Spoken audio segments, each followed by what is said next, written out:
अब शुरू होने जा रहा है देश का सबसे बड़ा मुकदमा, आपकी अदालत, रजत शर्मा के साथ। नमस्कार, आपकी अदालत में आपका बहुत बहुत स्वागत है। और आज का ये खास शो, हमारे मेहमान एक ऐसी शख्सियत जिन्होंने लोकप्रियता के नए कीर्तिमान स्थापित किए हैं, एक ऐसा व्यक्ति जो सिर्फ अपने प्रदेश में नहीं, भारतीय जनता पार्टी के लिए पूरे देश में स्टार प्रचारक है। प्लीज वेलकम उत्तर प्रदेश के मुख्यमंत्री योगी आदित्यनाथ।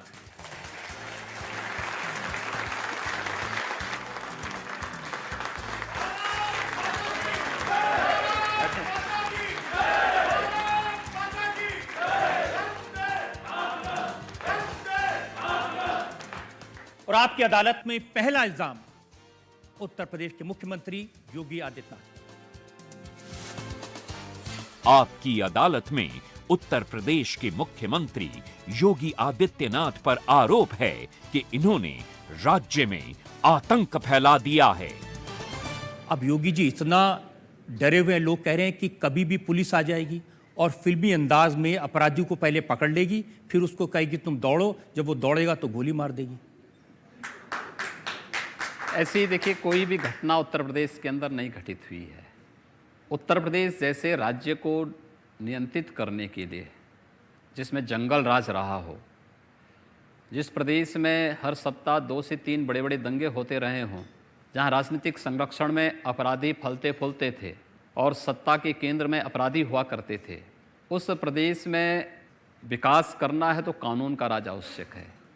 और कानून के राज के लिए आवश्यक है कि हम प्रदेश के अंदर प्रत्येक नागरिक को सुरक्षा की गारंटी दें। किसी भी निर्दोष व्यक्ति पर कोई अत्याचार नहीं हो सकता है, इसकी हम गारंटी दे सकते हैं। हर व्यक्ति को सुरक्षा की गारंटी हम लोग दे सकते हैं। लेकिन हाँ, अगर कोई पुलिस पर गोली चलाएगा तो हम उसकी कोई गारंटी नहीं दे सकते। योगी जी, 1 साल आपका शासन हुआ है, 1200 एनकाउंटर, 40 लोगों को पुलिस ने गोली से मार दिया। 40 से ज़्यादा हो गई।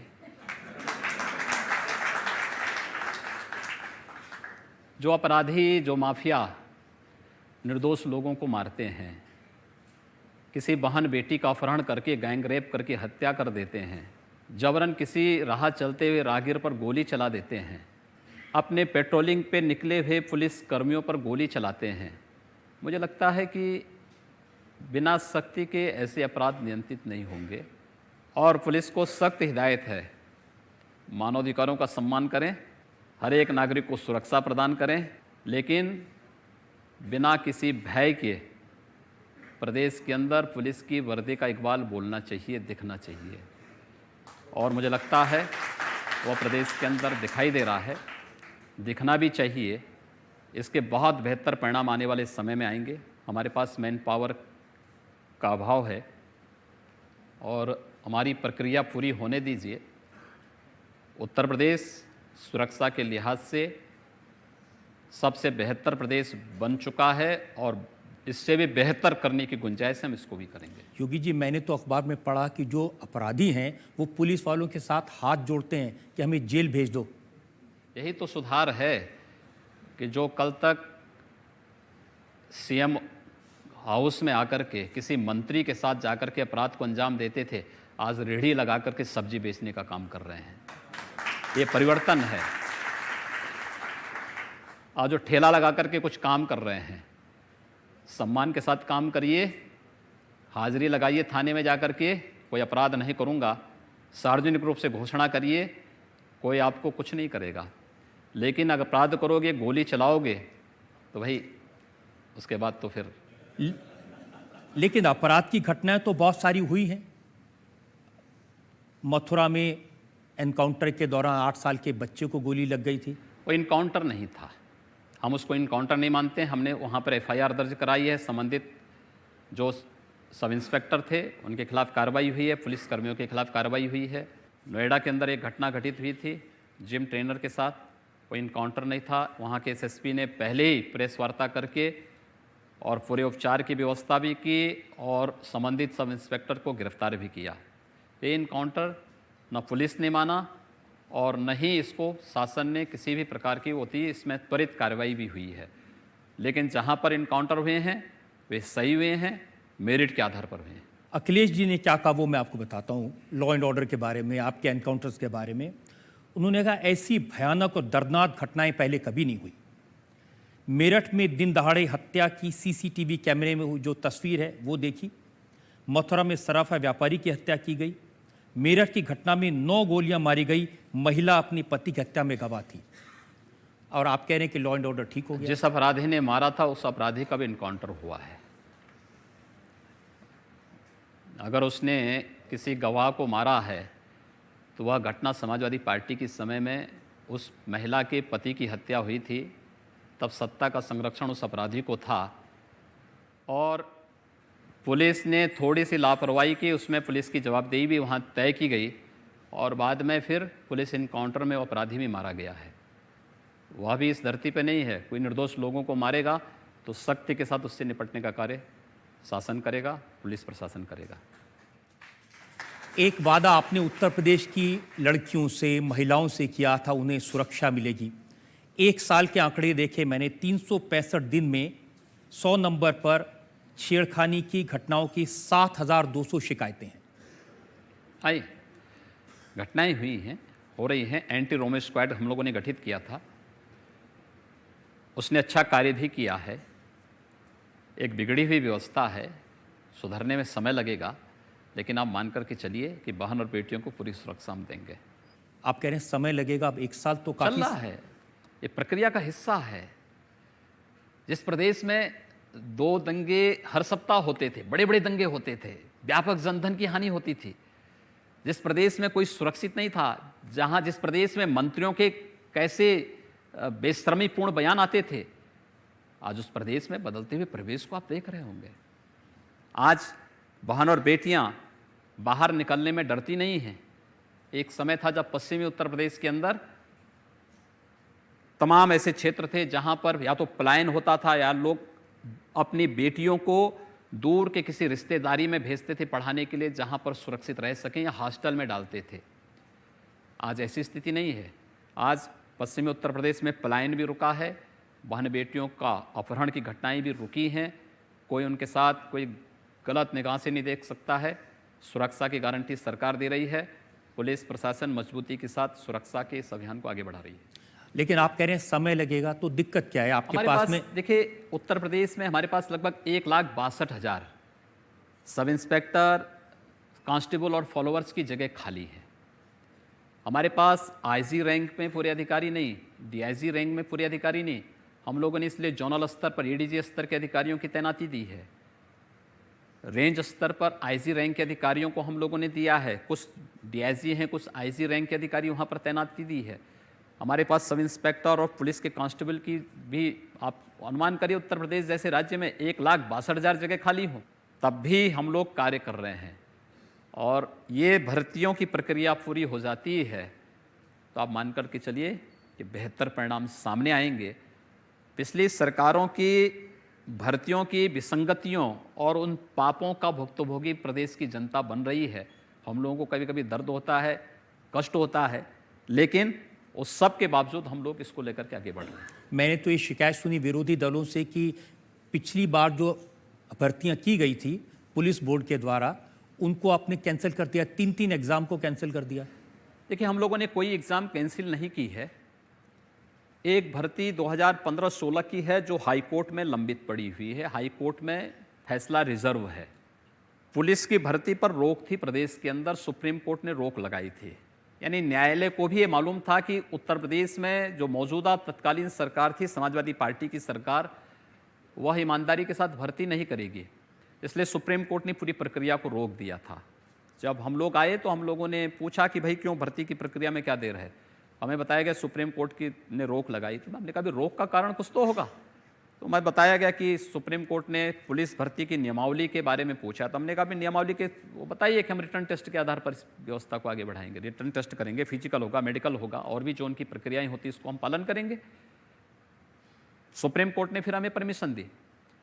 हाई कोर्ट में मामला चल रहा है, कोर्ट ने रिजर्व किया है, स्टेट गवर्नमेंट से पूछा गया। हम लोगों ने कहा कि कोर्ट मेरिट के आधार पर उसको डिसाइड करें। हम नई नियमावली बना चुके हैं, इस नियमावली के अंतर्गत हमारी प्रक्रिया प्रारंभ हो चुकी है, लेकिन हमारी प्रक्रिया 42,000 की लगभग इस समय कांस्टेबल के 5,000 हमारी सब इंस्पेक्टर की प्रक्रिया लगभग अंतिम चरणों में चल रही है।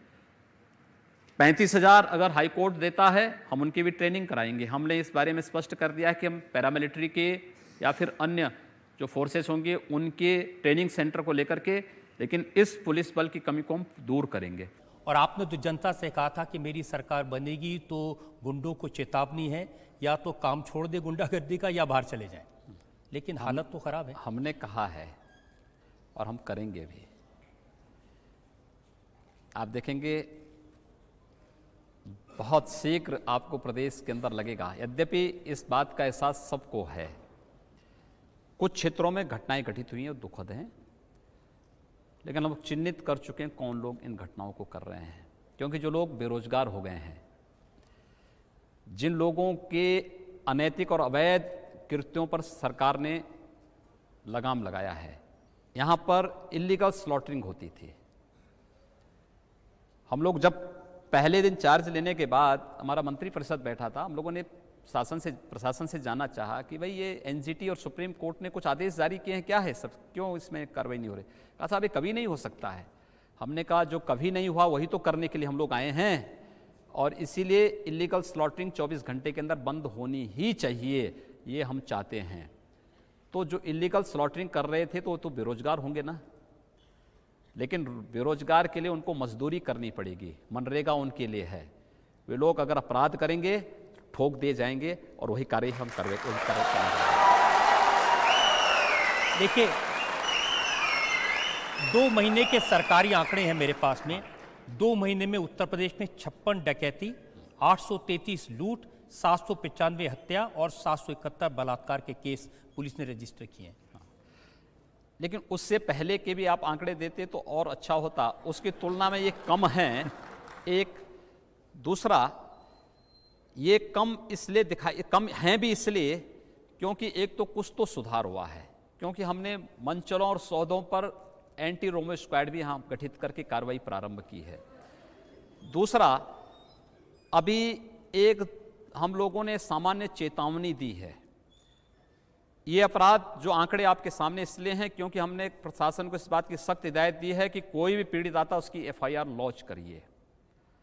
100% एफआईआर लॉन्च किए जाने के बावजूद आंकड़े पिछली बार की तुलना में कम हैं, जब अपराध की एफआईआर लॉन्च दर्ज नहीं होती थी।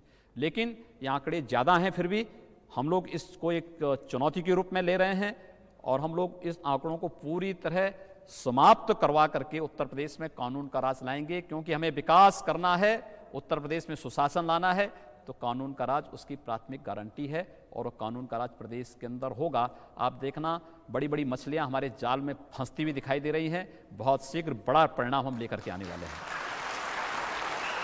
योगी जी, मथुरा में जो डकैती की घटना हुई जिसमें 2 व्यापारियों की हत्या हुई, 7 करोड़ लूट कर ले गए, ये बड़ी घटना थी। बुलंदशहर में जिस तरह से सड़क पर गैंग रेप की घटना हुई, लूट की घटना हुई, ऐसी ही घटना पिछले प्रशासन में हुई थी, तब बहुत भारतीय जनता पार्टी ने सवाल उठाए थे। देखिए, पहले घटनाएं घटित होती थी, अपराधियों को सत्ता का संरक्षण मिलता था।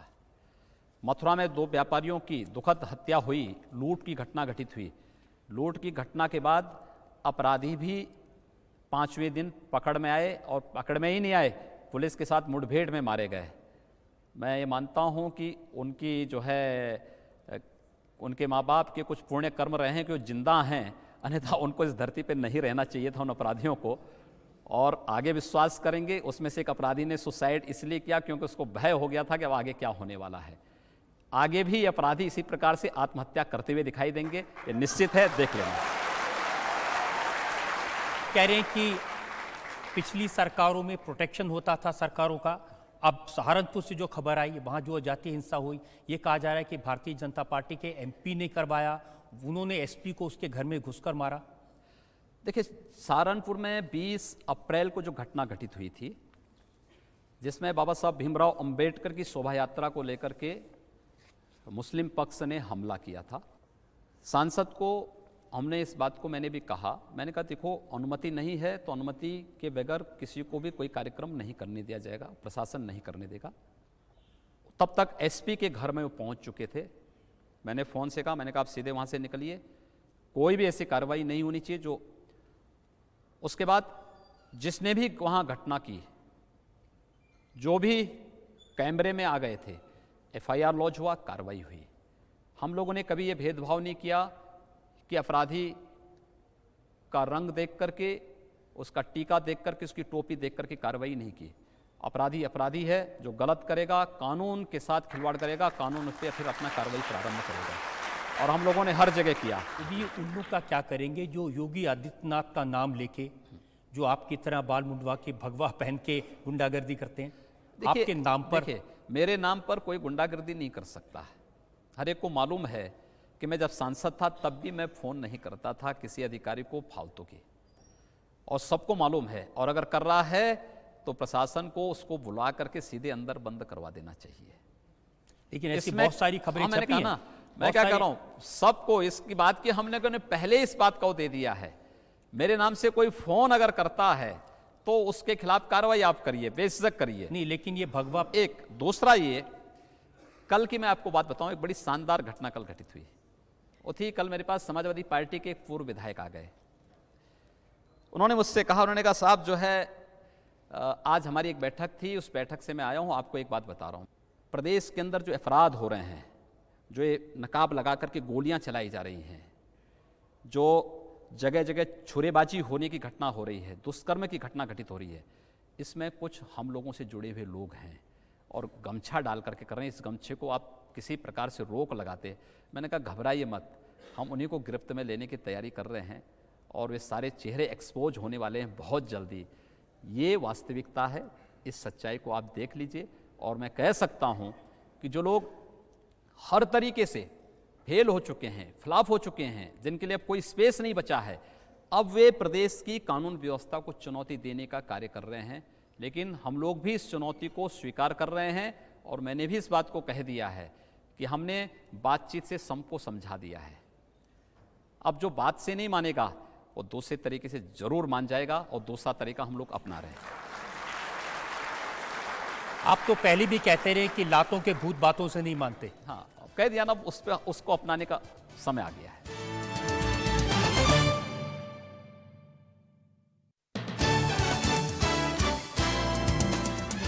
Welcome back. आपकी अदालत में आज हमारे मेहमान हैं उत्तर प्रदेश के मुख्यमंत्री योगी आदित्यनाथ। आपकी अदालत में अगला इल्जाम योगी आदित्यनाथ। आपकी अदालत में उत्तर प्रदेश के मुख्यमंत्री योगी आदित्यनाथ पर इल्जाम है कि ये समाज को बांटते हैं। योगी जी, आपके सारे विरोधी कहते हैं जब से आप मुख्यमंत्री बने हैं आपने उत्तर प्रदेश को अपने रंग में रंग दिया है। सचिवालय भगवा, बसों में रंग भगवा, चारों तरफ भगवा, सड़कों पर जो निशान लगे हैं वो भी भगवा। तो क्या मैसेज देना चाहते हैं? भगवा विकास का प्रतीक है, एक उभरता हुआ उत्तर प्रदेश, एक समृद्ध उत्तर प्रदेश। और भगवा के साथ साथ एक संदेश भी है कि त्रिपुरा से लाल निशानी समाप्त हुई है, उत्तर प्रदेश से लाल टोपी सदैव के लिए समाप्त होगी। लेकिन हज हाउस की बिल्डिंग को भी भगवा रंग दिया। अब एक मौलाना कह रहे थे कि हो सकता है कि अगली बार हज पर जाएं तो भगवा पहनाकर भेज दें। देखिए, हर एक की अपनी आस्था है, अपनी आस्था के अनुरूप उनका पहनावा हो, ये हमारी सलाह है। वैसे कोई भगवा धारण करेगा तो अंतःकरण से शुद्धि ज़्यादा होगी, मैं ये मानता हूँ। समाजवादी पार्टी के लोग कहते हैं कि ऐसी बातें कह के, ऐसे अंदाज में राज करके आप प्रदेश के टुकड़े टुकड़े कर रहे हैं। प्रदेश के विकास और समृद्धि के लिए हम कार्य कर रहे हैं। समाजवादियों की समस्या यह है कि वह न सच बोलते हैं न सच स्वीकार कर सकते हैं, और इसलिए जब सच स्वीकार करने की उनकी आदत नहीं है, इसलिए अंततः पलायन का मार्ग उनको अपनाना पड़ता है।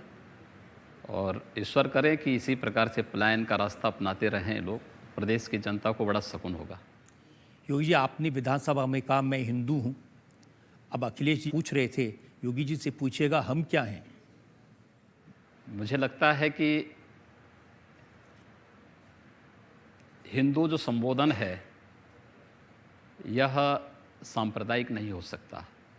मुझे प्रसन्नता है कि अखिलेश यादव ने भी अपने आप को हिंदू कहा है और ये हमारी सबसे बड़ी वैचारिक विजय है। राहुल गांधी जब गुजरात के मंदिर में जा रहे थे तो हम लोग मान लिए थे कि हमारी वैचारिक विजय के साथ अब राजनीतिक विजय और नज़दीक आ चुकी है। इसीलिए मैं कहता हूँ कि हिंदू एक सांस्कृतिक संबोधन है हम सब का। इस देश की सांस्कृतिक सीमाओं को प्रदर्शित करता है हिंदू संबोधन।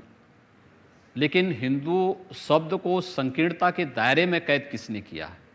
जिन लोगों ने किया है, आज उनके मुंह से हिंदू शब्द सुनकर के मुझे अच्छा लगता है। देखिए, उन्होंने काफ़ी अच्छी बात, उन्होंने कहा कि मैं कृष्ण की पूजा करता हूँ, हर रोज़ करता हूँ। मेरे घर में हनुमान जी की मूर्ति है, मेरी पत्नी व्रत रखती हैं, उपवास रखती हैं, हम पूरी तरह से भक्त हैं। लेकिन हमको बदनाम किया गया, ये क्या कहते, तो क्या अब हम बैकवर्ड हिंदू हो गए? देखिए, हिंदू ना बैकवर्ड होता है ना फॉरवर्ड होता है। आज उन्होंने हिंदू ताकत को समझा तो जो लोग कल तक घर के अंदर चुपचाप हनुमान चालीसा करते थे और बाहर आकर कोई टोपी पहन करके पाखंड करते थे, आज कम से कम मंच पे आकर कह तो रहे हैं कि हम हिंदू हैं। ये हमारी सबसे बड़ी वैचारिक विजय है। लेकिन आपने भी वातावरण ऐसा बनाया, आप अयोध्या गए, दिवाली मनाई, मथुरा गए, होली मनाई, लेकिन ईद नहीं मनाएंगे आप? देखिए, मैंने पहले भी कहा ना कि हर एक की अपनी आस्था है और उस आस्था के अनुरूप अपनी उपासना विधि चुनना उसका अधिकार है। अयोध्या पर हमें गर्व होना चाहिए, हमारी पहचान है अयोध्या। मथुरा हमारी पहचान है, काशी हमारी पहचान है। पूरी दुनिया इस रूप में हमें जानती है।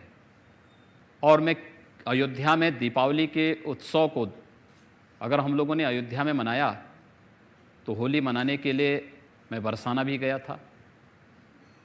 चित्रकूट में रामायण मेला और कीर्तन के अभियान कार्यक्रम को बढ़ाने के लिए मैं चित्रकूट भी गया। कुंभ के आयोजन के लिए प्रयागराज भी जाता हूँ। और यही नहीं, उत्तर प्रदेश में पर्यटन की भारी संभावनाएं। इन आस्थाओं का सम्मान तो होना ही चाहिए, लेकिन साथ साथ प्रदेश के अंदर पर्यटन की व्यापक संभावनाओं को आगे बढ़ाने के लिए भी अयोध्या, मथुरा, काशी, चित्रकूट, नैमिषारण्य या विंध्यवासिनी का धाम है या पाटेश्वरी का धाम है, ये सब हमारे लिए अत्यंत महत्वपूर्ण हैं। तो मैं आगरा भी गया था और आगरा में भी मैंने वहाँ पर स्वच्छता अभियान, जिसकी सबसे बड़ी आवश्यकता थी, उसकी शुरुआत भी की थी। विकास की योजनाएं अगर मैं अयोध्या के लिए दे रहा हूँ, मथुरा के लिए दे रहा हूँ, काशी के लिए विकास की योजनाएं पहले से आदरणीय प्रधानमंत्री जी के मार्गदर्शन में चल रही हैं, चित्रकूट के लिए विकास की योजनाएं दी हैं, तो आगरा के लिए भी हमने विकास की योजनाएं दी हैं। और मुझे लगता है कि पहली सरकार है पिछले 15 वर्षों में कि पर्व और त्यौहार शांतिपूर्ण ढंग से कोई मना पा रहा है। योगी जी, प्रधानमंत्री जी दुबई में मस्जिद में गए, अबू धाबी में मस्जिद में गए, आप भी यहाँ एक आध किसी मस्जिद में चले जाइए। हाँ, अवश्य, क्यों नहीं, हमें कहीं जाने में कोई आपत्ति नहीं। मैं प्रकाश उत्सव के दिन गुरुद्वारा में भी गया था और आगे भी जाऊंगा। लेकिन साल भर हो गया किसी मस्जिद में नहीं गया। अब मुझे कोई आमंत्रण मिले तो मैं जाऊंगा।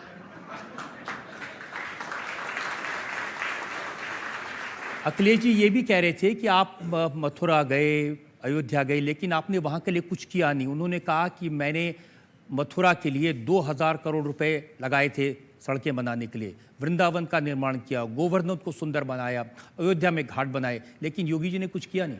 ये चीज़ें कहीं दिखती भी तो लोगों को, आखिर क्यों अयोध्या में भी और मथुरा में भी बीजेपी नजर आ रही है। मैंने जो शुरू में कहा था कि समाजवादी न सच बोलना चाहते हैं और न सच स्वीकार करना चाहते हैं, इनकी सबसे बड़ी समस्या है। इन लोगों ने अगर विकास किया होता तो स्थिति नहीं पैदा होती।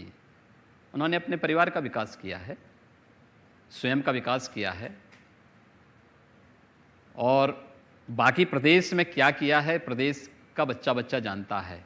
और ठीक कहा, चुनाव के दौरान आदरणीय प्रधानमंत्री जी ने काम नहीं, इनके कारनामे बोल रहे हैं। प्रदेश का बच्चा बच्चा इसके बारे में जानता है। Welcome back. आपकी अदालत में आज हमारे मेहमान हैं उत्तर प्रदेश के मुख्यमंत्री योगी आदित्यनाथ। आपकी अदालत में अगला इल्जाम। आपकी अदालत में उत्तर प्रदेश के मुख्यमंत्री योगी आदित्यनाथ पर आरोप है कि इनके राज में समाज में तनाव है। आपके विरोधी बार बार ये कहते हैं कि आपके राज में खासतौर पर जो मुस्लिम समुदाय के लोग हैं उत्तर प्रदेश में, वो बड़े खौफ में रहते हैं, बड़े डरे डरे रहते हैं। योगी जी आ गए, कब पता नहीं कान उमेड़ देंगे। देखिए, पिछले 1.25 वर्ष के दौरान उत्तर प्रदेश के अंदर एक भी दंगा नहीं हुआ। जिस उत्तर प्रदेश में हर दूसरे दिन एक दंगा होता था, व्यापक जनधन की हानि होती थी, एक भी दंगा नहीं हुआ। तो स्वाभाविक रूप से तनाव समाप्त हुआ है, तनाव बढ़ा नहीं है। दूसरा, जितने पर्व और त्यौहार हुए हैं बहुत शांतिपूर्ण ढंग से हुए हैं। इसमें होली भी है, दीपावली भी है, रक्षाबंधन भी है, जन्माष्टमी भी है, शिवरात्रि भी है, तो बकर ईद भी है, मुहर्रम भी है, क्रिसमस भी है। जितने भी पर्व और त्यौहार हैं, गुरु नानक देव की जयंती है, गुरु गोविंद सिंह जी की जयंती है, ये सभी कार्यक्रम बहुत शांतिपूर्ण ढंग से उत्तर प्रदेश के अंदर संपन्न हुए हैं। कानून के दायरे में रह करके प्रत्येक को पूरी स्वतंत्रता है परंपरागत रूप से अपने पर्व और त्योहारों को मनाने के लिए, लेकिन प्रदेश के अंदर कानून को हाथ में लेने की छूट किसी को नहीं है।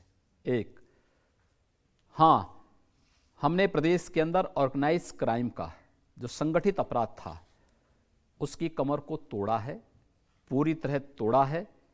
हम लोग प्रदेश के अंदर कानून का राज हर हाल में लागू कर रहे हैं और दोनों मुद्दों पर हमारी सरकार ने पहले से कहा है कि क्राइम एंड करप्शन के मुद्दे पर सरकार जीरो टॉलरेंस की नीति पर कार्य करेगी और सरकार उसी तर्ज पर कार्य कर रही है और आगे भी कार्य करेगी। इसमें किसी को शिकायत नहीं है, लेकिन जब आप नाम बदल देते हैं ना, फैजाबाद का नाम अयोध्या, इलाहाबाद का नाम प्रयागराज, अब लोगों को लगता है कि उनके नाम न बदल दें। देखिए, जो हमारी पौराणिक पहचान थी, हर व्यक्ति जानता है। कोई बोलेगा राम जन्मभूमि कहाँ है, तो लोग ये तो नहीं कहेंगे फैजाबाद में है। राम का जन्म अयोध्या में हुआ था। जिले का नाम भी अयोध्या ही होना चाहिए, फैजाबाद नहीं। कुंभ कहाँ होता है, संगम कहाँ है, वो प्रयागराज में है। तो स्वाभाविक रूप से जनपद का नाम इलाहाबाद नहीं बल्कि प्रयागराज होना चाहिए और हमने वही किया है, उसका पौराणिक पहचान दी है। कोई नाम हटाया नहीं, जो नाम पहले था और जो उसकी पहचान थी उस पहचान को पुनर्स्थापित किया है, किसी का नाम बदला नहीं। अब देखिए सोशल मीडिया में क्या चल रहा है, ऐसे उन्होंने तस्वीरें छापी हैं, आपको आमिर खान का फोन आता है, आप कहते हैं अब तुम्हारा नाम कल से अमर खन्ना होगा।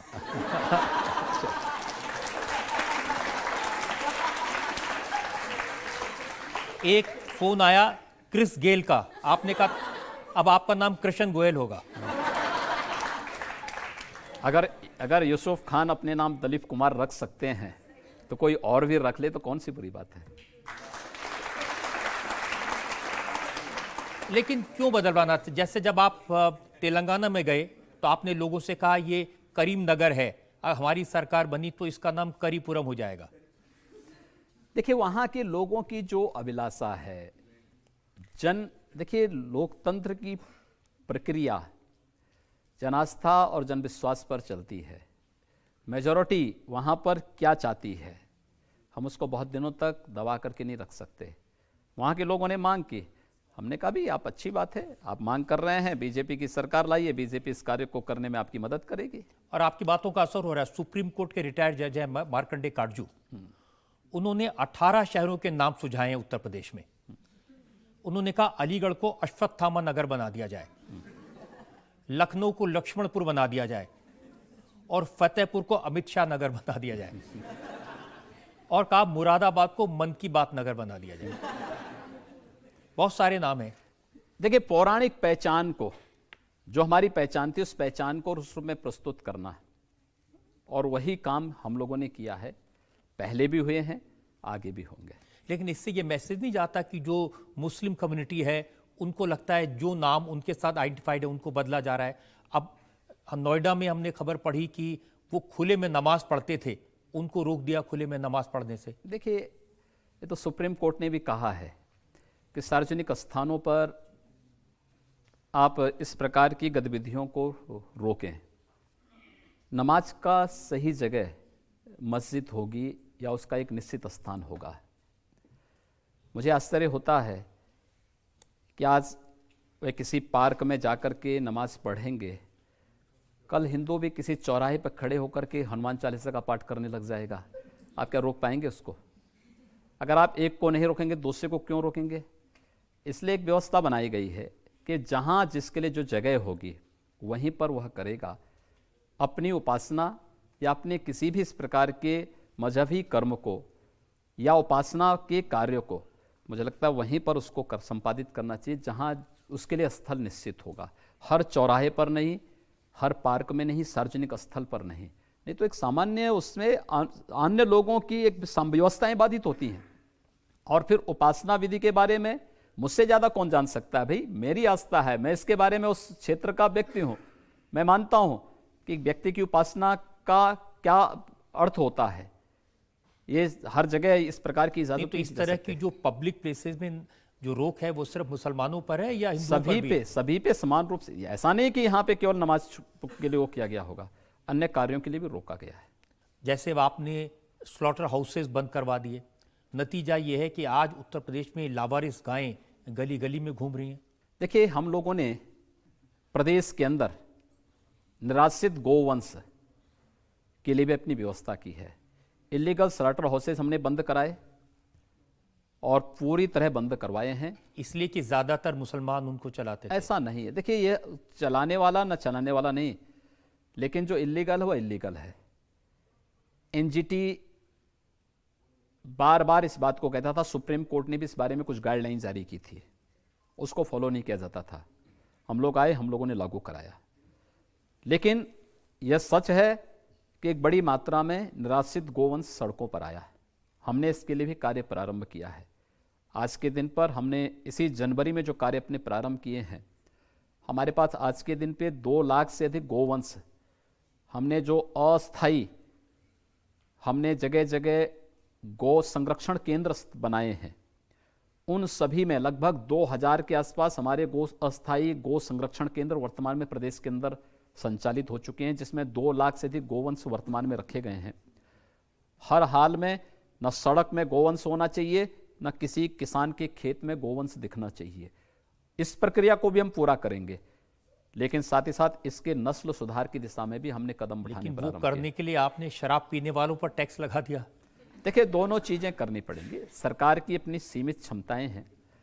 मंडी समिति से हमने एक धनराशि दी है इस कार्य के लिए, और साथ साथ हमने कहा भी शराब पर एक अतिरिक्त टैक्स लगाओ और उससे आने वाला पैसा इन गौ संरक्षण केंद्रों के लिए, गौ पालन के लिए, उनके नस्ल सुधार के लिए इसको भी उपयोग करो। और एक कार्य प्रदेश के अंदर प्रारंभ हो चुका है। और जो शरारत कर रहे हैं उसका क्या कार्रवाई हो रही है उसमें? देखिए, जब सरकार ने कदम उठाए तो उसके बाद इन्होंने हाँक हाँक करके स्कूलों में बंद करना, सरकारी भवनों में बंद करने की कार्रवाई प्रारंभ की है, तो उसमें हम लोग सख्त कार्रवाई भी कर रहे हैं।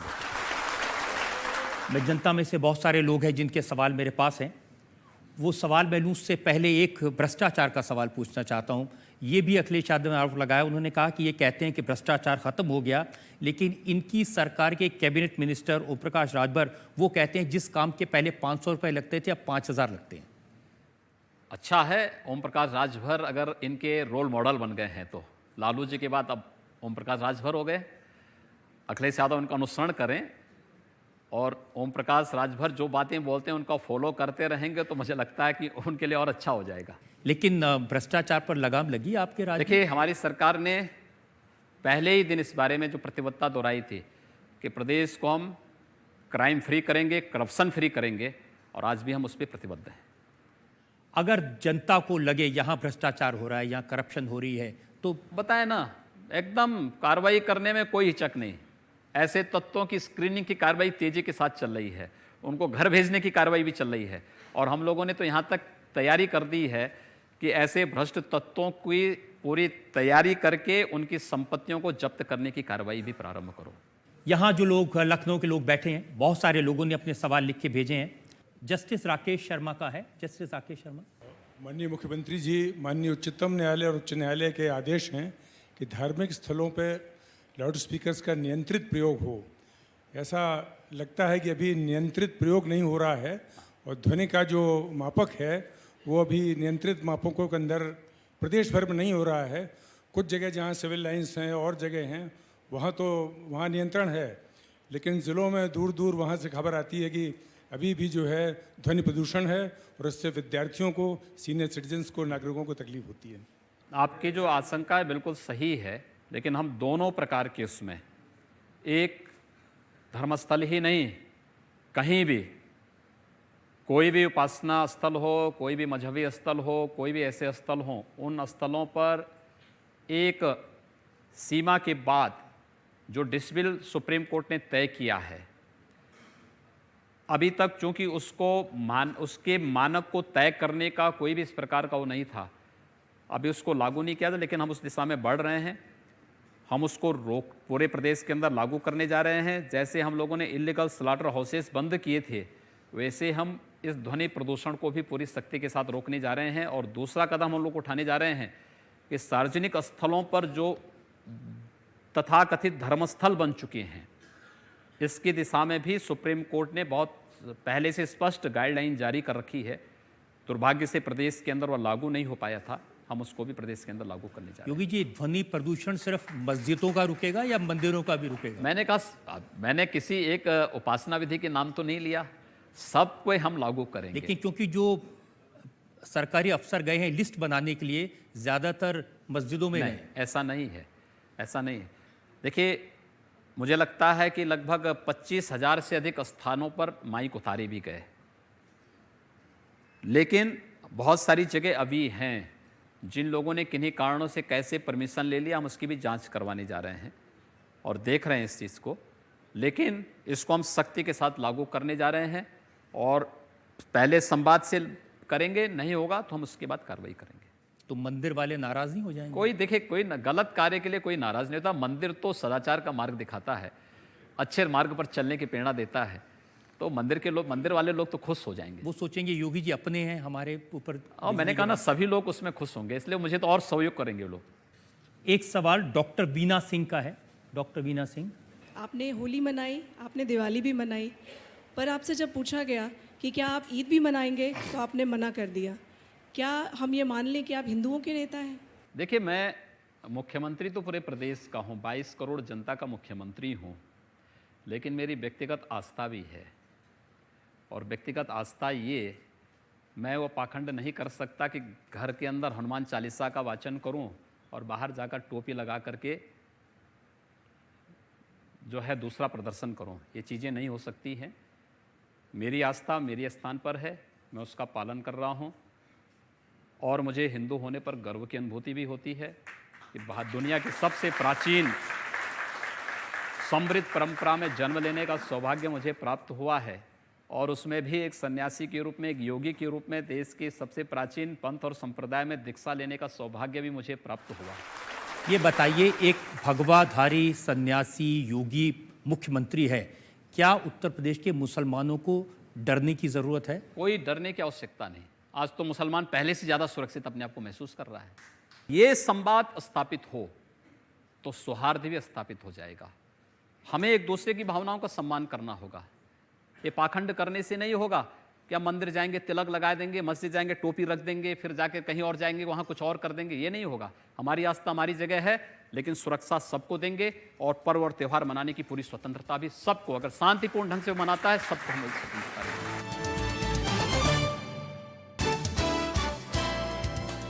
Welcome back.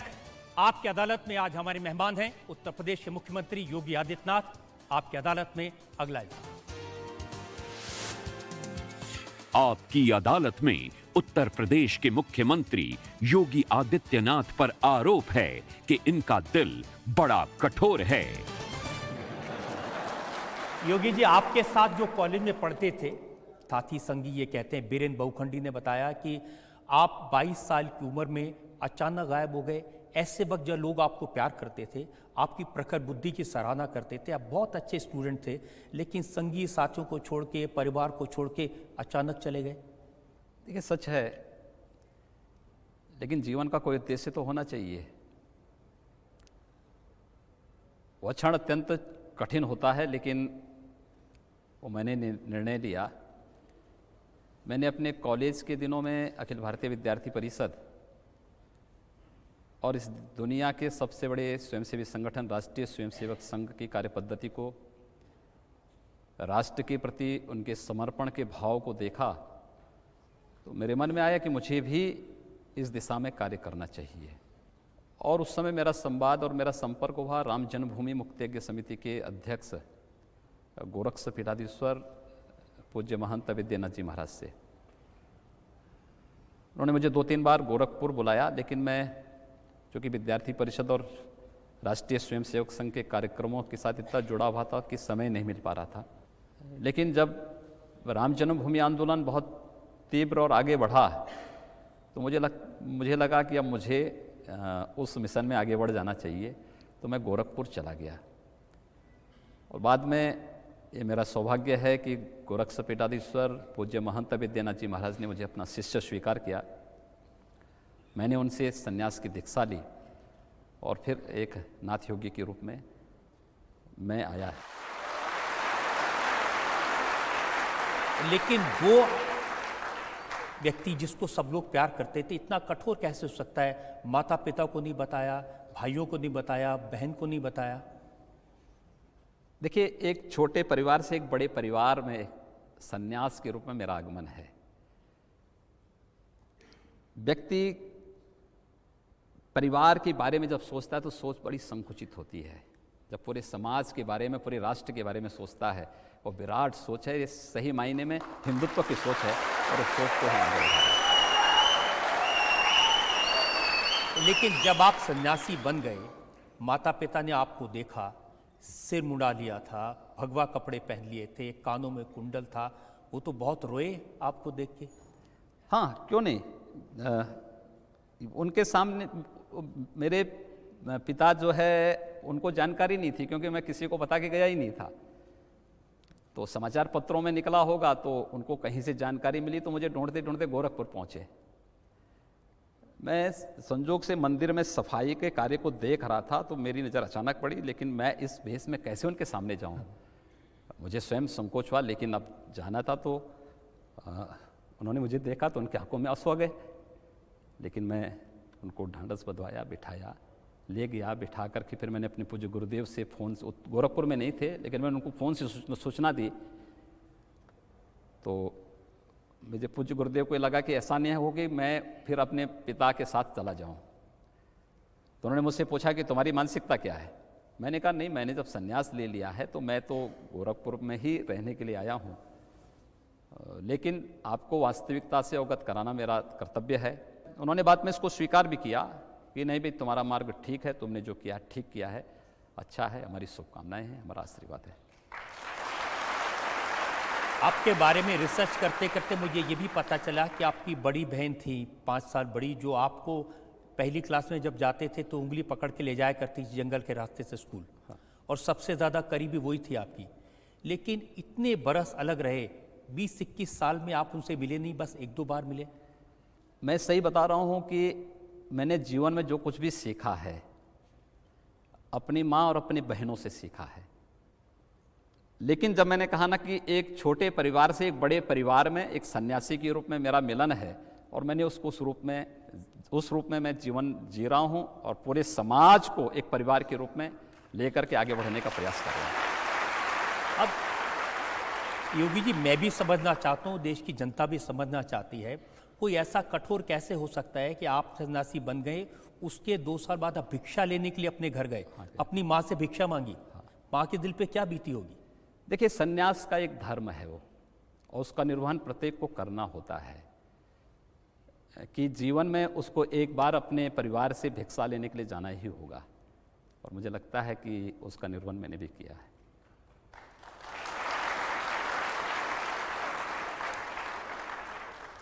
तो कभी मन में ये ख्याल नहीं आया कि मैं भी घर बसा लूं?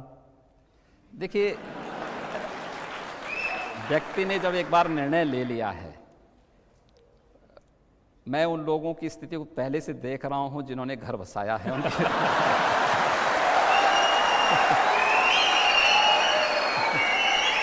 तो